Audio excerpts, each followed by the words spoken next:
South Park has always been a show surrounded by controversy, since the very beginning. The show is willing to tackle taboo subject matter, take jabs at all sides of an issue, and its creative use of vulgarity has brought a lot of hate their way over the near 30-year run. Despite regular backlash, the series has only had a handful of episodes banned across the over 300 episode run. But in a show that draws so much regular controversy that there's an entire wiki dedicated to it, what could possibly cause these episodes to be banned? That is what we are going to be talking about today. Let's do this. Alright internet, when we are talking about episodes being banned, what are we talking about? Because obviously the CIA aren't going to be busting down your door looking for South Park DVDs hidden under your mattress. Yet. Seriously though, what we are talking about here is a lack of availability. While episodes can, as far as I'm aware, be found on DVDs, at least in certain regions, and online if you are the seafaring type, but that's about it. Meaning, back in the day, these episodes were pulled from iTunes, I feel old just saying that, and now means that they are not available to stream in any legal sense. They were excluded when the entire series was added to HBO Max, on Hulu before that, and Paramount Plus as well, and even if you go on South Park Studios' own website, the episodes are flagged as unavailable. Listed, but unavailable. Hell, I don't even know if I'll be able to use footage in this video without it being blocked, so this may just be all me sitting here. That would be terrible. I'll put something on screen to distract you from the me of it all. So if we are looking at these episodes in release order, the first one we have to talk about is the third episode of season 5. This episode is about a cult following magician David Blaine that the boys join and get wrapped up in all of that stuff. The title, an obvious parody of Super Friends, comes from the team of mostly religious icons who work together to save the cult members from Blaine before the cult. The super best friends are essentially superheroes in this, each with their own powers, but are almost all depictions of real-world deities, and this is where the controversy comes in, specifically with their depiction of Muhammad. And this is the reason for every episode being banned. Now, I want to be very clear here before moving forward. I am not Islamophobic and do not condone it. That said, I do not agree with everything taught in this specific belief system in the same way I do not agree with every aspect of any religion. So while I will bring up some of these criticisms in relation to the topic at hand, I do want to express that this is not coming from a place of prejudice and hate. So when Super Best Friends originally aired, it did not get nearly the amount of heat it did later on. The controversy of these episodes really snowballs as they go, with the last one really being the straw that broke the camel's back. We will get to those episodes eventually, but before I do, we need to talk about this two-parter is much different than Super Best Friends. While Super Best Friends' depiction of Muhammad was a small element of the episode and was done alongside other characters like Jesus and Buddha, tying into how South Park kind of goes for everyone. On top of that, while the depictions are a parody of these figures, they are only one element of a larger episode. Cartoon Wars, on the other hand, centers its plot on the depiction of the Prophet Muhammad. It is a direct response to and commentary on the controversial aspects of depicting Muhammad in any form ramping up in 2005. The Muhammad cartoons crisis began in September of 2005 when a Danish newspaper, whose name I'm not going to struggle to pronounce, ran 12 political cartoons depicting Muhammad as a form of criticism on Islam's self-censorship. This led to protests internationally, along with an investigation of the newspaper over committing an offense under sections 140 and 266b of the Danish Criminal Code. Now, this is an oversimplification of events that have had a ramification all the way to 2015 with the Charlie Hebdo events going on in France. The point I'm getting at is South Park is one of the many elements surrounding the depictions of the Prophet and is as involved as it is because they were commenting on the censorship. Commentary made more complicated with Cartoon Wars Part 2. The episode, continuing the story about the depiction, had a pivotal scene of Muhammad censored by Comedy Central, who were reluctant to throw their hat in the ring with this. Something that really bothered Parker and Stone, two guys who hate not only censorship, but the idea of not being able to take a swing at one religion while being allowed to do so at others. They are equal opportunists through and through. The real disappointment is, while the two-parter did get some pushback, it never really generated that much discussion in any direction at the time, and that was the goal of this kind of stuff. If you're going to push the envelope on touchy subjects, you want to make people talk about the subject at hand. Instead, most of the responses to the episode were about how South Park lampooned other shows. The depiction of Family Guy, Bart Simpson, and the King of the Hill writers were the main focus of people's response, instead of the stuff I think is more substantial and could have been real conversation. And I'm not trying to say that South Park's goal wasn't to make fun of Family Guy, because obviously that is a major part of the episode, and from what I understand, the inciting thought process of making the entire episode, but that's not the only thing going on, so it sucks that that's the only thing that's really talked about. After that, the show stayed away from the topic for 4 years before circling back to it with the episodes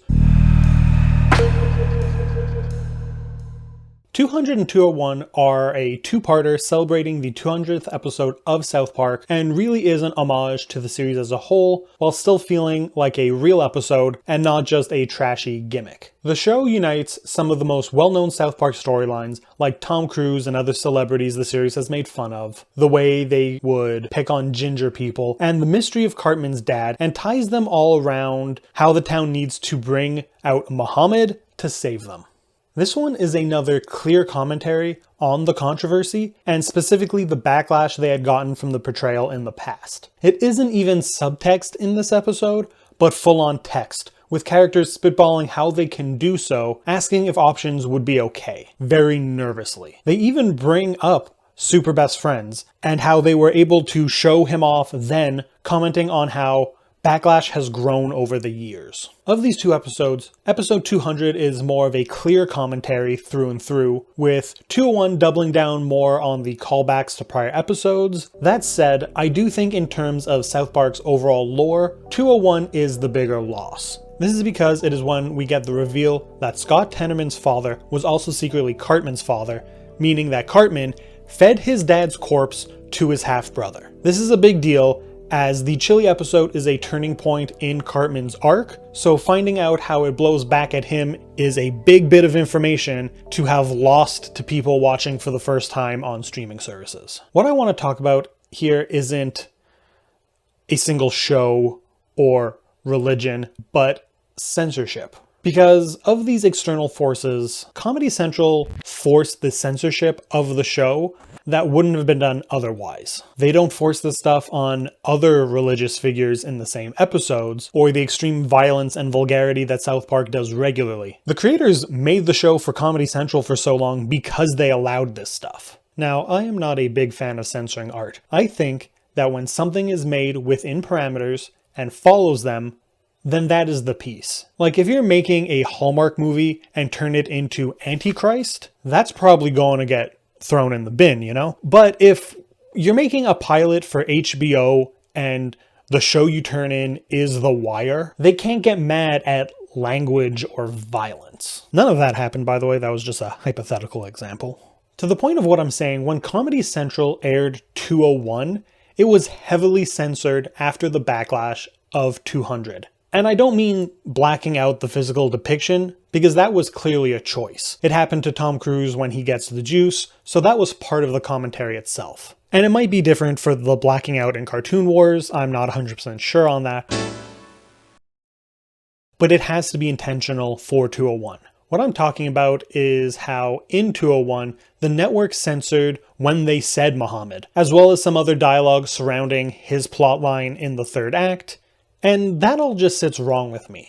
I do not like censorship. And to be clear, I am not advocating against political correctness. I do think that our day-to-day lives are much better when not filled with hurtful, ableist, and offensive speech, and I do think that most shows do not benefit from it, especially when the characters doing and saying this kind of stuff is being done by characters who are supposed to be rooting for and not used as a way to paint the negatives that they're doing as the negatives that they are. But at the same time, I do think we need art that can push the boundaries of comfort. If I watch an episode of South Park and they make a joke that I don't agree with, I personally can move past it.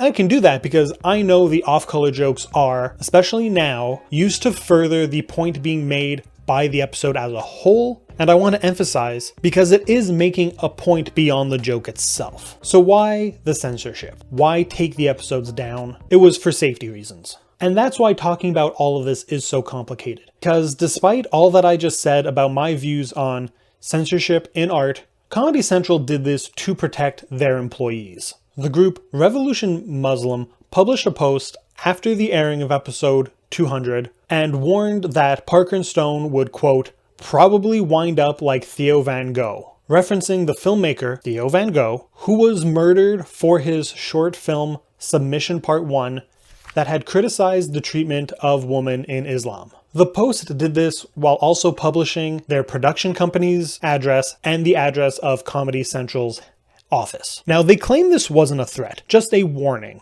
The addresses were just there in case readers wanted to protest, but I can't fully buy that. You can't make these statements that will be seen by your most extremist readers, along with an audio clip saying, quote, harming Allah and his messenger is the reason to encourage Muslims to kill whoever does that. And you can't do that without knowing that it is encouraging violence. Again, I am not trying to encourage Islamophobia. I have no ill will towards the Muslim people, but I do take issue with people doing things like this. If, for your own beliefs, you want to self-censor your art, your speech, that is perfectly okay. I want to emphasize that. I don't think that how a person chooses to live their life based off their religion is bad in any way. But I do not like extremists of any kind encouraging violence in response to art. Personally, I don't believe in what conservative grifters are selling, but I won't be issuing threats against people who make shit like Mr. Burcham. I really hope that this video properly expresses my complicated emotions around this whole topic. I did not intend to make a video on threats of violence and religion. When I started researching this video, I just thought South Park had episodes banned for saying too many offensive swears or something. And I do want to add that commentary and humorous depiction of religious figures has always been part of South Park, right down to the original short film where Jesus fights Santa Claus or something. I don't know, it's been years since I've watched it. But it's part of the show, and I think it's messy to be able to point a finger at one side and say, we can make fun of you, and then point a finger at the other side and say nothing. And it's not even sides. Like, this isn't like dealing with conflict within religions. This is just certain things you can joke about and certain things you can't. On a show like South Park, feels a little wrong to me. And just to be clear with the point I'm making, what I'm trying to say is that no amount of comedy, no matter where it's from, is worth threats of violence and death. That's never right. Obviously, I don't feel like I need to make that statement, but at the same time I will, just because, you know, this is the internet. But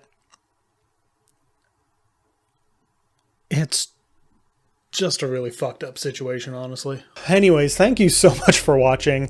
Hopefully not something this heavy in the next video. Like and subscribe if you haven't already, and until next time, have a good one.